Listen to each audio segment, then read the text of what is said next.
Soal nomor 16. Hutan menyimpan banyak hasil alam yang bermanfaat bagi manusia dan hewan sekitarnya. Salah satu upaya melestarikan hutan yaitu dengan melaksanakan titik-titik-titik. Adik-adik diingat untuk melestarikan hutan, itu jawabannya ada di pilihan B, yaitu tebang pilih tanam. Nah, untuk terasering yang ada di pilihan C, ini nama lainnya adalah sengkedan.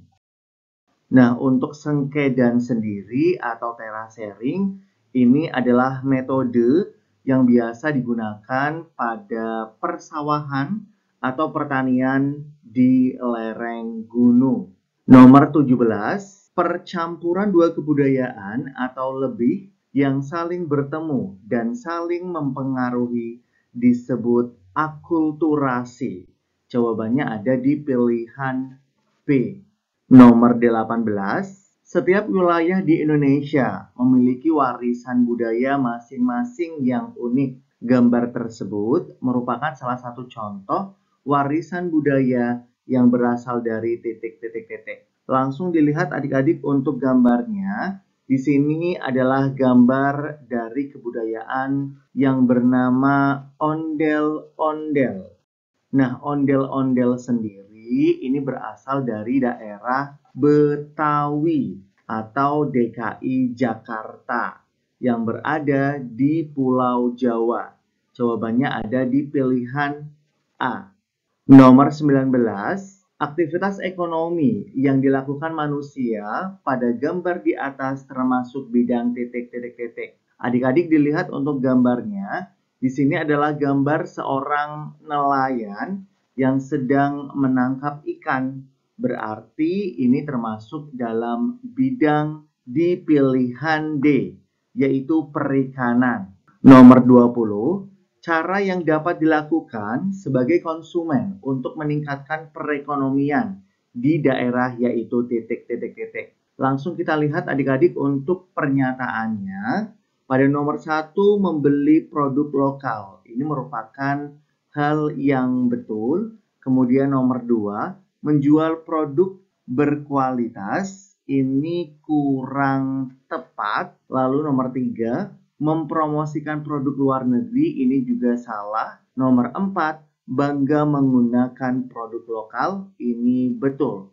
Berarti untuk jawaban nomor 20, ini berada di pilihan C, yaitu nomor 1 dan nomor 4. Nomor 21, setiap daerah di Indonesia memiliki keunikan dan ciri khas masing-masing, mulai dari keunikan makanan hingga hasil budaya.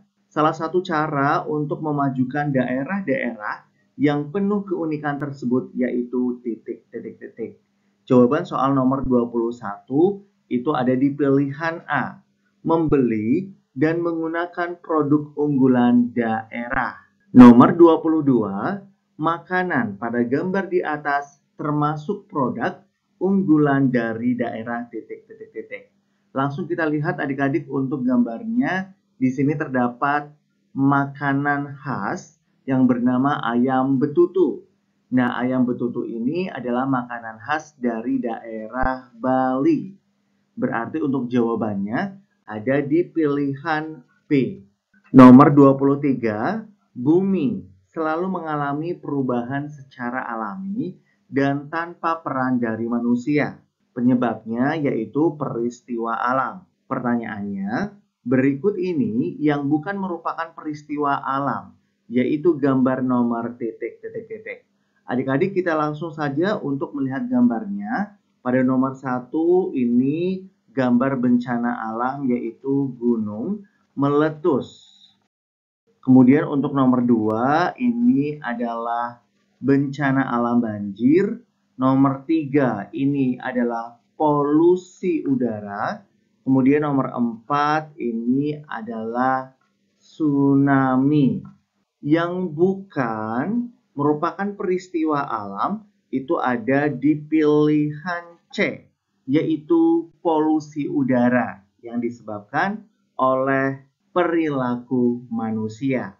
Nomor 24, gempa bumi merupakan bencana alam yang rawan terjadi di negara Indonesia. Hal ini disebabkan oleh letak Indonesia yang titik-titik-titik. Nah, adik-adik perlu diingat kenapa Indonesia ini mengalami rawan bencana gempa bumi, karena Indonesia itu dilalui oleh jalur pertemuan 3 lempeng tektonik.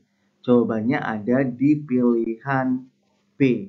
Nomor 25, beberapa korban bencana gunung meletus mengalami dampak psikologis. Berikut ini salah satu dampak psikologis tersebut adalah titik-titik-titik. Perlu diingat untuk dampak psikologis, ini adalah dampak yang berkaitan dengan sebuah perasaan. Jadi jawabannya ada di pilihan C, merasa ketakutan dan cemas. Nomor 26, perubahan lingkungan yang terjadi akibat aktivitas manusia pada gambar tersebut yaitu titik-titik-titik. Langsung kita lihat adik-adik untuk gambarnya. Di sini terdapat gambar sebuah kegiatan yang mengakibatkan terjadinya polusi udara. Maka dari itu, dampaknya adalah kualitas udara menurun. Jawabannya ada di pilihan A. Nomor 27, Rini berjalan melewati suatu restoran. Lalu dia melihat tong sampah seperti gambar di atas. Sampah yang ada pada tong tersebut termasuk sampah titik-titik-titik. Nah, adik-adik, untuk gambarnya di sini, ini merupakan sampah dari sisa makanan. Nah, ketika sampah yang berasal dari sisa makanan, itu termasuk sampah organik. Jawabannya ada di pilihan A. Jadi kalau misalkan untuk sampah organik, ini adalah sampah yang bisa terurai. Kemudian untuk sampah anorganik, ini adalah sampah yang tidak bisa terurai. Nomor 28, Pak Dedi mengolah daun-daun kering yang berserakan di halaman rumah menjadi suatu produk. Produk ini dapat menyuburkan tanah. Produk yang dimaksud yaitu titik-titik-titik. Nah, adik-adik, untuk sampah dari dedaunan ini merupakan sampah organik. Nah, biasanya sampah yang berasal dari daun-daun kering itu dijadikan sebuah pupuk yang bernama pupuk kompos. Jadi jawabannya ada di pilihan B. Upaya mengatasi masalah lingkungan karena sampah plastik dengan mengurangi penggunaan plastik disebut titik-titik-titik. Adik-adik perlu diingat untuk jawaban nomor 29, mengurangi penggunaan plastik. Itu pengertian dari reduce, yaitu jawabannya ada di pilihan A.